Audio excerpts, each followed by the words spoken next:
Buenas tardes chicos, ¿cómo están? Espero que muy bien, que vayan llevando bien esta cuarentena. Esperemos que pronto ya pase y espero que sigan poniéndole pilas a estas clases, en este caso un ejercicio práctico vamos a tener hoy. Espero que sigan esforzándose, es importante que lo sigan cumpliendo el horario de clase, que sigan cumpliendo en el estudio, ¿sí? Como venimos hablando, aprovechen estas oportunidades que le da el instituto y aprovechen para seguir practicando, ¿sí? Preparándose para lo que va a ser los exámenes de ingreso. Hoy tenemos la clase práctica de administración, un trabajo práctico similar a lo que hicimos en economía. La idea es que puedan enviármelo por correo, la resolución, los que puedan resolverlo en el mismo archivo, en el mismo Word que se los envío, eso se los agradezco. Si no pueden, no lo pueden trabajar, no lo pueden ver, enviármelo por correo. Eviten los mensajes de WhatsApp, que sea la última instancia. ¿Para qué? Para llevar un orden, para que sea un poco más fácil también para que yo se los pueda corregir, les pueda responder por el mismo medio. Y con la premisa, con la idea igual del primer práctico, ¿sí? Traten de resolverlo sin el cuadernillo. En administración, sobre todo, los ejercicios son teóricos, son para poder practicar el tema, la definición, la fundamentación sobre todo. Entonces van a tener muchas de estas preguntas que les hago resueltas en el cuadernillo, entonces sería muy tonto pensar de resolverlo con el cuadernillo, ¿sí? Practiquen, tómenselo en serio, háganlo en situación de examen, ¿sí? Dejen el cuadernillo, traten de resolverlo. Y la nota, como les digo, en economía les fue bastante bien. Si bien todos queremos aprobar, todos queremos sacar una buena nota, lo que les sirve es a ustedes, ¿sí? Les sirve si han entendido, les sirve si han practicado, si han podido asimilar el concepto. Estos de administración son un poco más fáciles, así que vuelvo a pedirles. Obviamente queda sujeto a su conciencia y a sus ganas de progresar y de estudiar y aprovechar la oportunidad de que lo hagan sin ver el cuadernillo, que traten de resolverlo de acuerdo a lo que han ido entendiendo en las clases, ¿sí? Este práctico consta de dos partes, una parte teórica y una parte práctica, ¿sí? En la parte teórica, preguntas sobre los temas que hemos visto, la unidad 1 y la mitad de la unidad 2. La parte de contexto, ¿sí? Contexto hemos llegado a ver hasta macroentorno. Está relacionado a eso. Y después la segunda, una parte práctica, en donde vamos a ver cómo pueden ser uno de los ejercicios o dos de los ejercicios que generalmente toman en esta parte. Esto sí lo preguntan, así que traten de resolverlo, como ya hemos hablado, a conciencia. Pasemos a la parte teórica. En la primera preguntan ¿cuáles son las funciones que tiene una organización? Explique. Y acá me detengo antes porque en economía les costó mucho, algo que se los comenté en la resolución, les costó mucho la interpretación de las consignas. Y si bien obviamente en una situación normal de examen se le puede consultar al profesor, generalmente no les van a ayudar en la interpretación y esto van a jugar mucho en esto, ¿sí? En cómo interpretan una consigna, en qué es lo que se está pidiendo. De hecho, en este ingreso se agrega la comprensión lectora y lo van a tener en alguna de estas materias, ¿sí? Lo van a tener o en economía o en administración. En matemáticas es más difícil porque son ejercicios numéricos. En contabilidad puede llegar a ser, pero los más fáciles de tomar comprensión lectora van a ser en economía o en administración. Entonces, pasemos a la primera pregunta. Como les dije, ¿cuáles son las funciones? Y hay que explicar las funciones. Me pasaba el año pasado cuando los tomaba este exámenes, los nombraban. No, explique, ¿sí? Lean bien la consigna. Las dos funciones, como ya hemos visto, la función social y la función económica de las organizaciones. La función social trata de cómo la organización trata de satisfacer a sus clientes, ¿sí? O a un conjunto de personas a través de la eficacia, ¿sí? ¿Esta eficacia qué es? Es cumplir con el objetivo que se realizó o que se propuso en la organización, cumplirlo y buscar ese objetivo, ¿sí? Todas mis funciones, toda mi fuerza, toda mi dirección va a ser orientada a ese cumplimiento o a ese objetivo o a ese conjunto de objetivos, ¿sí? En la eficacia vemos la consecución, ¿sí? Vemos el logro del objetivo. Y a diferencia con la función económica también busca en la función económica la consecución de ese objetivo, el logro de ese objetivo. Pero además añade el concepto de la del concepto de la eficiencia, ¿sí? En la cual la organización no solamente se contenta con cumplir el objetivo, sino que también busca minimizar sus costos, ser eficiente, ¿sí? Entonces, esa eficiencia está relacionada a no solamente cumplir los objetivos, sino a la disminución del costo, ¿sí? A la disminución de sus gastos, a la maximización de sus ganancias.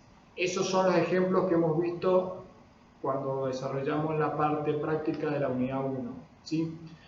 Si voy a un kiosco, no solamente voy a vender, sino que voy a tratar de hacer ofertas, voy a tratar de vender mejor, voy a tratar de captar más clientes, voy a tratar de reducir mis costos. Es decir, si tengo un freezer y dos heladeras, bueno, busco comprar un solo freezer más grande para ahorrar energía.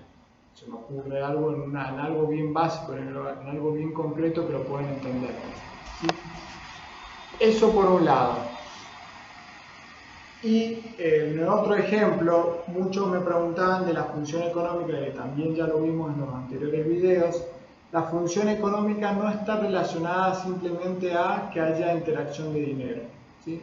La función económica habla de la eficiencia, habla de, vuelvo a repetir para que se grabe ese concepto, habla de buscar el objetivo, lograr un objetivo y a su vez ser eficiente, a su vez reducir sus costos o maximizar sus ganancias. Esa es la respuesta de la 1, ¿sí? No lo dije, sí, pero la parte A teórica va a valer 50 puntos, la parte práctica va a valer los otros 50. Y a su vez distribuido en 4 preguntas la parte teórica. La pregunta 2 habla de cómo se clasifican las empresas según la propiedad de capital y según la naturaleza de la gestión. Explique cada una y ejemplifique, ¿sí? En los ejemplos no les voy a pedir un ejemplo de cada una, ¿sí? Aunque sea un ejemplo de las grandes clasificaciones. Porque como ya hemos visto, las clasificaciones se vuelven a abrir, ¿sí? La rama no termina en una clasificación, sino que hay subclasificaciones. En la parte o en la clasificación de las propiedades de capital, vimos a las empresas de servicio, ¿sí? Vimos a las empresas de propiedad de capital privado, propiedad de capital público y mixtas, ¿sí? Dentro de las privadas, ¿por qué existe una empresa de capital privada? ¿Por qué? Porque se reúnen particulares, se reúnen personas, un grupo económico, puede ser un conjunto económico, es decir, varias empresas que forman una unión, ¿sí? Como existen las UTE, como existen otro tipo de grupos económicos, pero todas surgen de capitales privados, ¿sí? De particulares, es decir, nos reunimos 2 personas y formamos una sociedad. Esa sociedad, esa empresa, esa organización es de capital privado. Un ejemplo podría ser cualquiera que se le ocurra, hay un montón de empresas privadas, nombramos grandes empresas como Adidas, podemos nombrar como Montemar, podemos nombrar cualquier empresa que se le ocurra, la mayoría son privadas, ¿sí? Crédito Mágico, empresas que se les ocurre, marcas que vean, la mayoría son privadas. Luego pasamos a las públicas, ¿sí? En donde el Estado o el gobierno, ¿sí?, tiene mayor participación, o mejor dicho, tiene participación 100% en su capital. Son empresas generalmente para prestar servicios que el Estado o forma, organiza, ¿sí?, o crea una empresa, o a su vez, empresas privadas que prestan servicios, puede el Estado comprarlas, ¿sí?, puede adquirirlas. Casos que hemos visto, ya vimos el Correo Argentino, nombraba el cuadernillo, yo les di un caso más del trole, ¿sí?, el antiguo trole. Empresas que prestan servicios y que son de propiedad estatal, es decir, tienen la propiedad o en su capital público. Y luego tenemos las empresas mixtas, en donde tienen participación de los particulares y del Estado. Estas a su vez pueden formarse porque un grupo de particulares junto con el Estado formen una organización. Esa es una posibilidad. Y después pueden ser al revés. Una empresa privada que el Estado compra una parte de sus acciones, una parte de su capital, pasa a ser mixta. O al revés, que una empresa pública, un conjunto de privados o particulares compren una parte de la empresa pública, una parte de sus acciones o de su capital, y en ese caso pasa a ser mixta, ¿sí? Entonces, ¿cuáles son esas propiedades? ¿Cuáles son esas empresas mixtas? Aquellas en las que en su capital, tanto en su formación como en su composición, tienen capital o propiedad privada y propiedad pública. Un ejemplo de eso habíamos visto EDEMSA, ¿sí? Yo les había dado otra que era AISAM, empresas que generalmente prestan también servicios públicos, pero tienen una participación de los privados, ¿sí? Esa sería la respuesta vuelvo a repetir, la atención en las consignas, porque voy a hacer foco en eso, primero porque obviamente hay que evaluarlo, y segundo porque si bien estas preguntas parecen fáciles, voy a hacer mucho énfasis en la interpretación de la consigna y cómo las completa, ¿sí? Entonces hay que explicar cada una y ejemplificar. De las grandes clasificaciones, ejemplos. Pasemos ahora a la clasificación de la naturaleza de su gestión, ¿sí? En primera instancia se clasificaban en industrial, comercial y de servicios, ¿sí? Esa es lo que llamo yo grandes clasificaciones. Pero a su vez las industriales se pueden subdividir en extractivas, manufactureras y agropecuarias. Y las agropecuarias a su vez se pueden subclasificar una nueva clasificación dentro de las agropecuarias en alimentarias y no alimentarias. Yo cuando les pido que ejemplifiquen, hablen de industrial, comercial, ¿sí?, y alguna de servicios. Las industriales, su gran foco, ¿sí?, o su gran característica principal es la producción de bienes mediante la transformación de materias primas, ¿sí?, o de la extracción de materiales de la naturaleza. Tenemos materia prima que se transforma y se elabora un producto final, ¿sí? Esa es la clasificación o la característica. ¿Cómo tenemos que explicar las industriales? Ahora vamos dentro de las industriales a las extractivas. Estas es las que se dedican a extraer, ¿sí?, recursos naturales, como lo pueden ser YPF, ¿sí? Damos un ejemplo de una extractiva, ¿sí?, que también es industrial, porque es una subclasificación. Entonces, extraen ese material, extraen ese recurso natural y luego lo elaboran, ¿sí?, sufre un proceso de transformación para luego vender el producto final. Esa es la extractiva. La manufacturera generalmente son los productos que comúnmente usamos, ¿sí? Tenemos materia prima, produce una transformación y luego está el producto final. Podemos ver cualquier producto, una mesa, una silla, un plato, veo lo que veo acá en mi casa, cualquier producto, una lapicera, una cartuchera, un cuaderno, cualquier producto son materias primas que se elaboran y luego del proceso de transformación está el producto final. Y luego, además de la manufacturera, tenemos las agropecuarias, en donde es la explotación de las actividades que surgen de la naturaleza, como pueden ser el agro, como puede ser la ganadería, la silvicultura, la pesca, esas son las que nombra el cuadernillo, ¿sí? Esas actividades que a través del suelo, a través de todo lo relacionado a lo que es la agricultura, ¿sí? Podemos extraer productos, ¿sí? Y venderlos. Tienen dos categorías: alimentaria, cualquier producto que se extrae del suelo y se consume, como puede ser granos, ¿sí? Como puede ser frutas, son todas actividades dentro de la agropecuaria.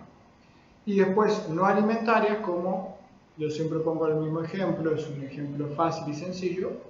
La agropecuaria serían la producción de algodón, ¿sí? De una misma planta elaboramos un producto que no es alimenticio. Hasta ahí terminamos todas las empresas que son del índole o de la característica de industrial. Y además tenemos la clasificación de servicios, ¿sí? Esta producción, elaboración de productos intangibles que no podemos tocar, ¿sí? Un servicio, la mayoría de las empresas hoy por hoy son de servicio, ¿sí? Ejemplo de esto podemos ver Internet, ejemplo de esto podemos ver las empresas de comunicaciones como el Claro, Movistar, ¿sí? Empresas de servicios como el de transporte, empresas de servicios de alojamiento, ¿sí? Los hoteles. Hay un montón de empresas de servicios. Cualquier ejemplo que pongan de ese estilo está bien. Y acá también les quiero hacer una aclaración. Muchos me hablaban de, por ejemplo, Falabella, ¿sí? ¿Y Falabella compra o revende o presta un servicio? ¿Sí? Ahí es donde se presta un poco la confusión. Si compra y revende, ¿sí? Generalmente hace eso, va a ser comercial, ¿sí? Pero si yo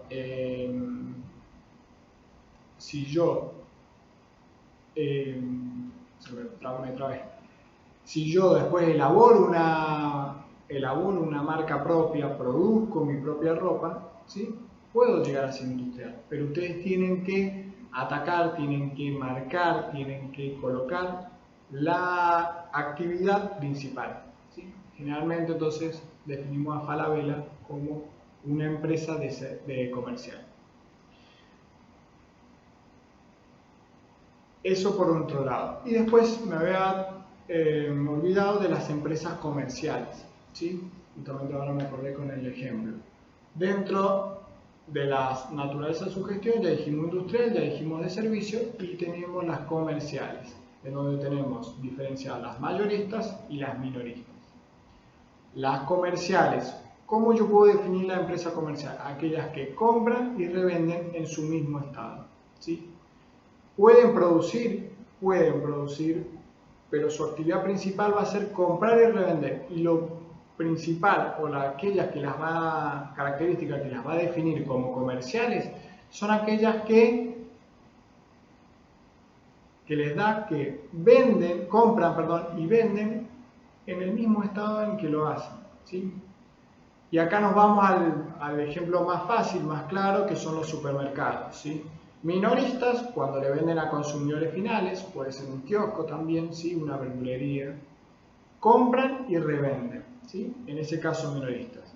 Y los mayoristas son aquellos que compran, revenden en el mismo estado, por eso son comerciales, pero les venden a otros negocios, ¿sí? Como puede ser, por ejemplo, Macro, como puede ser Taicor, como puede ser Oscar David, ¿sí? Si bien estos ya dejaron de ser meramente mayoristas y pasaron a ser mayoristas y minoristas, como ejemplo para empresas comerciales mayoristas les sirve. Ahí terminaríamos con la definición, con la clasificación de naturaleza de su gestión, ¿sí? Esa es la respuesta 2. Vamos a las respuestas 3. a la pregunta 3. ¿Puede una organización existir sin relacionarse con el contexto? Fundamente y nombre los 3 niveles del contexto. Vuelvo a insistir, el tema de las consignas. Y esto un poco lo hablábamos en la última clase de administración, en donde una empresa no puede vivir aislada de su contexto. ¿Por qué? Debe saber relacionarse y fundamentalmente, y esto es lo que les voy a valorar si lo colocan, la empresa puede tener éxito, y eso remárquenlo en el cuadernillo, va a tener éxito cuando sabe interpretar su contexto, ya sea macro, que es lo que hemos visto, como micro. ¿Sí? ¿Por qué? Porque una empresa que no atiende las necesidades del contexto de sus consumidores, de su situación actual política del país, de su situación económica, de cuáles pueden ser los beneficios que puede otorgar, de cuáles son los clientes potenciales a los que puede llegar, ¿sí? Cuando veamos micro. Pero de todo lo que lo rodea, si la empresa no está atenta, no se relaciona con su contexto, muere. ¿Sí? Va a ser una empresa que va a caducar, va a ser una empresa que no va a tener éxito. ¿Sí? Por estas razones no puede vivir aislada.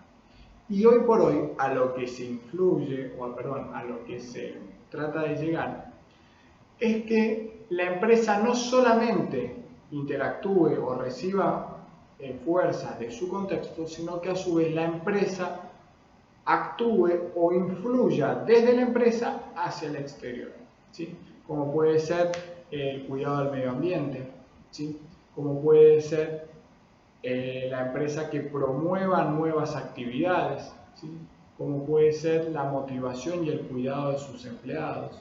Hoy por hoy, la empresa debe cuidar fundamentalmente lo que tiene interno, ¿sí? Y eso que es interno a la empresa también forma parte de mi contexto, ¿sí? Y usted me dice, pero si el contexto es lo que está afuera, sí, pero yo que atiendo bien a mis empleados, que les doy un buen trabajo, un buen sueldo, y eso a su vez produce un buen producto o un buen servicio, fundamentalmente ese producto y ese servicio que llega a mi contexto llega de mejor manera, ¿sí? Entonces por eso antes se trataba de que la empresa atendiera directamente a los clientes o cómo podía llegar a los clientes, y hoy por hoy la mayor tendencia dentro de la administración y de este estudio de cómo se deben llevar las empresas, ¿sí? Atienden principalmente a lo que es interno, para que una vez que estén satisfechos los que forman parte de la organización, puedan influir de mejor manera en su contexto. Eso es un poco la respuesta de la pregunta número 3, y nombrar, ¿sí? Nombrar los 3 niveles, como ya dijimos: macroentorno global, macroentorno nacional y después microentorno, ¿sí? Microentorno nacional, obviamente. Entonces, eso es nombrar los 3 niveles del contexto. Y por último, la última pregunta de la parte teórica es: enumere las características de una organización. Esas características también ya las habíamos visto de la unidad 1. ¿Y cuáles son? Las características de que la organización es un sistema social, ¿sí? Acá solamente pide que enumere. Si lo quieren explicar no está mal, pero pide la consigna enumere. Que la organización es un sistema social, está compuesto por personas, ¿sí? Por un conjunto de personas. No, una organización no es una computadora y un escritorio, ¿sí? Una organización es un conjunto de personas, un sistema social. A su vez tiene un conjunto de actividades, ¿sí? Está formada por un conjunto de actividades, por un proceso productivo, ¿sí? En donde, por ejemplo, si nos vamos a una empresa industrial, vamos a obtener la materia prima, a comprar la materia prima, a elaborar el producto y después toda la actividad de promoción, comercialización, venta. Puede ser otra parte del proceso, la cobranza, ¿sí? Todo lo que sea la tesorería. Entonces, como todas las actividades que pueden estar distribuidas en departamentos, esos departamentos forman parte del proceso o de este conjunto de actividades. Estos departamentos también pueden formar o elaborar la estructura de la organización. Es decir, yo tengo empleados dentro del grupo del sector contable o el sector tesorería contable. A su vez, tienen una persona que está arriba de ellos, ¿sí? Es decir, que tienen un jefe, puede ser el jefe del sector.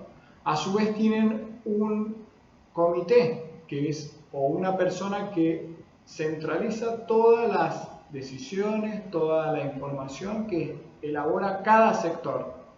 Y a su vez pueden tener un directorio, una asamblea, ¿sí? La asamblea toma decisiones de gobierno, el directorio las ejecuta, ¿sí? Eso cuando vean después un poco sociedades lo pueden ver.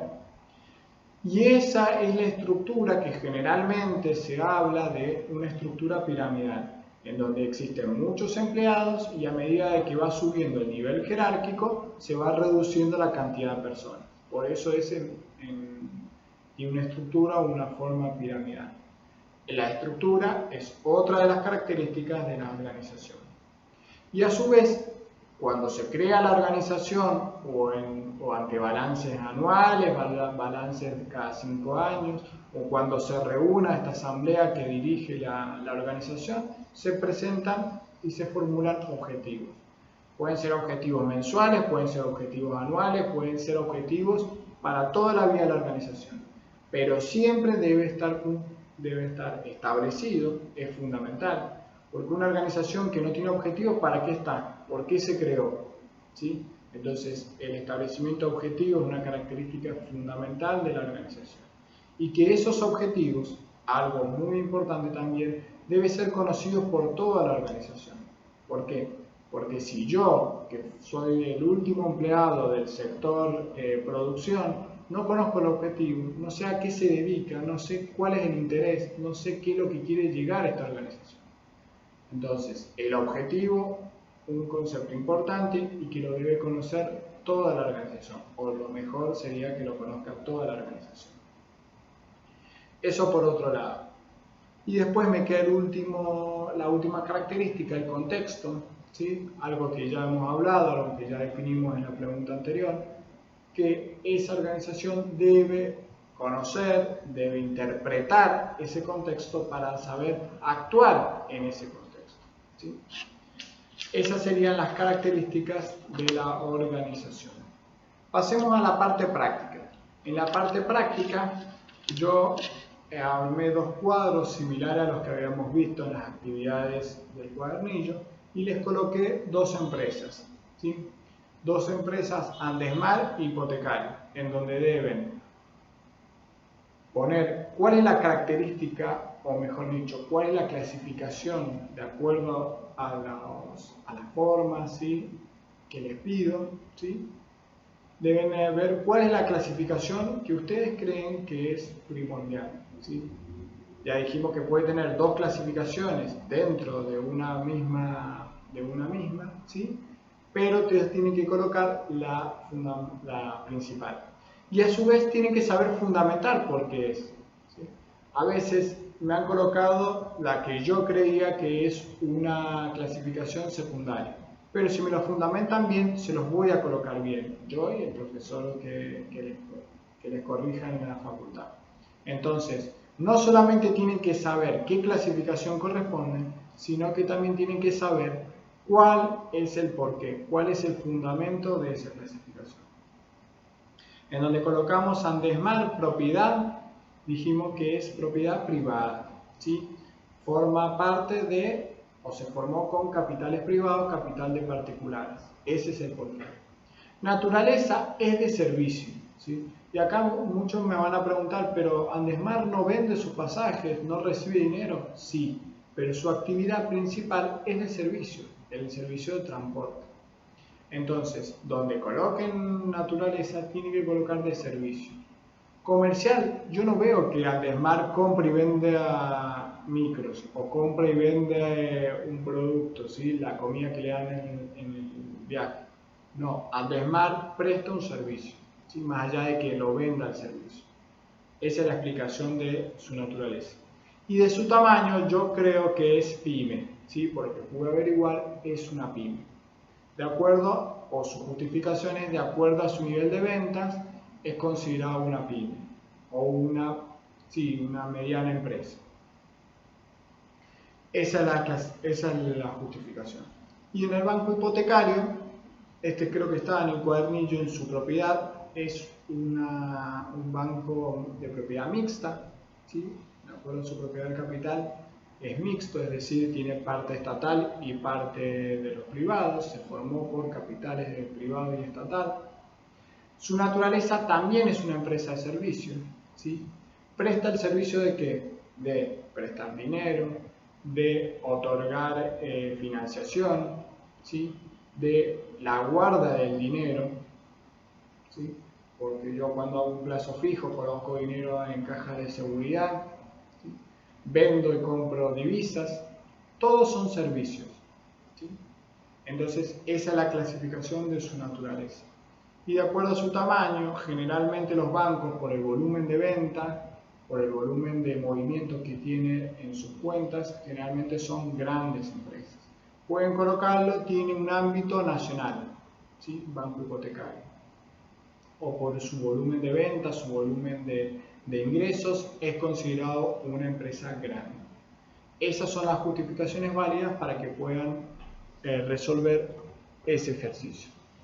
Y el ejercicio 2, yo les coloco ciertas noticias, ciertas oraciones, y ustedes tienen que identificar qué tipo de contexto, qué tipo de entorno estamos analizando. Yo lo había hecho el año pasado cuando ya habíamos visto microentorno, ¿sí? Pero como hemos visto solamente hasta hoy macroentorno, son todas obviamente de macro. Vamos con la primera, dice: cada vez más consumidores migran hacia los mayoristas en busca de mejores precios. Los supermercadistas están desarrollando diferentes estrategias de promoción para no perder clientes. Esto es una realidad, ¿sí? Si bien obviamente la creé yo, surge un poco también de la experiencia. Hoy por hoy es más fácil o es más ventajoso ir a comprar a un mayorista, comprar en grandes volúmenes para poder ahorrarnos cómo va creciendo o nos ahorramos la inflación, ¿sí? Los precios van subiendo. Si yo en vez de comprar un pack de papel higiénico me compro el que viene de 10, 15 papel higiénico, obviamente voy a tener un montón, pero no compro más por 6 meses, ¿sí? En vez de ir a comprar un paquetito cada semana o un paquetito cada 3 semanas, cuando pasen 2 meses, obviamente el precio va aumentando. Eso es un poco la tendencia que hay, y es un poco también cómo va cambiando culturalmente nuestra forma de comprar, ¿sí? Ya es una tendencia, y por eso yo coloco y lo justifico de esa manera con un entorno sociocultural, ¿sí? Como las costumbres o las presiones que uno sufre, ¿sí? La presión de la inflación, la presión de abastecerse, la presión de estas promociones que surgen, nos hacen cambiar nuestro hábito. Si no tuviéramos problema de inflación, si no tuviéramos problema de estar comprando todos los días o cada una semana, y compraría un solo paquete de papel higiénico, ¿sí? Puse justo el ejemplo que ahora se había puesto de moda con el tema de la pandemia, pero es una realidad, ¿sí? Se puede adaptar a cualquier tipo de productos. ¿Por qué? Porque esa presión que nosotros sentimos y ese saber que inevitablemente van a aumentar los precios nos hace cambiar nuestra forma de comprar. Si fuera todo normal y todo que no cambiara continuamente los precios, bueno, no tendría problema en comprar 1 o 2 veces al mes, ¿sí? Entonces, esto también que se ha logrado, o la tendencia de comprar por familia, comprar verdura, como comprar un cajón de tomate y distribuirlo en 3, 4 familias. También, ¿por qué? Porque se busca abaratar precios. Bueno, esos cambios de costumbres, de conductas, lo llamamos como un entorno sociocultural. Pasamos a la B. Debido a la suba del nivel general de precios, la inflación interanual fue del 42%. Un concepto netamente económico, ¿sí? Cuando ya hablábamos de macroentorno, algo que también ya vimos en economía, ¿sí? Un concepto netamente económico lo ponemos como entorno económico. Si bien el anterior, y van a ver que después también hay un poco político, puede ser producido por la política, acá no tienen que ir un poco más allá. O retrocedo. Lo que tendrían que hacer es saber identificar un entorno y justificarlo. La mayor importancia en esto está la justificación. Obviamente acá no me pueden poner un entorno geográfico, ¿sí? O un entorno demográfico. No, pero, o sea, no disparate, pero si está relacionado y lo pueden justificar bien, se lo van a considerar correcto. Entonces, este de la inflación es un entorno económico. Vamos al C. El Poder Legislativo sancionó la ley de quita de las retenciones de las exportaciones. ¿Sí? Acá ellos podrían tomarlo como un entorno político, decisiones políticas. Está bien, pero netamente cuando haya una sanción de una ley, de un decreto, de una circular, cuando no quiero reducirlo a cuando exista la palabra ley, sino que cuando hay trate la oración, la noticia sobre el dictado de una ley, un decreto, es un entorno legal. Que surja de un entorno político, una fuerza política, una decisión, está bien, pero el entorno primordial es el legal. Luego está en la D, la mayor participación de la mujer en el trabajo implicó un aumento en los ingresos familiares y mayor demanda de nuevos servicios como jardines maternales. Este, que también es una realidad y una verdad, es un entorno demográfico, en donde una característica de la mujer que tenga que salir a trabajar, que mayormente se necesite otro ingreso en una familia, ¿sí? O que la mayor difusión del trabajo de la mujer, que está muy bien, este entorno, ¿sí?, se lo considera demográfico, una característica exclusiva de este contexto demográfico.